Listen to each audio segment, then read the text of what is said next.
और चलिए अब नजर डालते हैं आज की तारीख पर।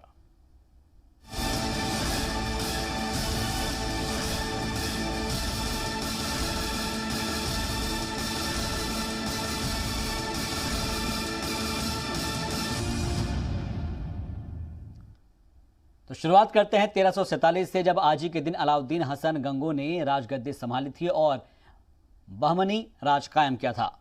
1908 का अगर जिक्र किया जाए तो 1908 में मुजाहिद आज़ादी खुदीराम बोस को फांसी दी गई थी। 1914 में फ्रांस ने ऑस्ट्रिया और हंगरी के खिलाफ जंग का ऐलान किया था। 1929 में पर्शिया और इराक के बीच मैत्री मुआहदे पर दस्तखत हुए थे। 1940 में ब्रिटेन के पोर्टलैंड बंदरगाह पर जर्मनी ने हवाई हमला किया था। 1944 में अमेरिका ने सुमात्रा जजीरे के पालेमबैंग पर हवाई हमला किया था। 1960 में अफ्रीकी मुल्क चाड ने फ्रांस से आज़ादी हासिल की थी और 1961 में दादर नागर हवेली का भारत में मर्जर हुआ था और इसे मरकज़ के ज़ेर इक़्तिदार रियासत बनाया गया था। 1984 में सोवियत रूस ने ज़ेरे ज़मीन जौहरी तजुर्बा हासिल किया। 2003 में शुमाली अटलांटिक मुआहदे की तंजीम नाटो ने अफगानिस्तान में अमन फोर्स की कमान संभाली।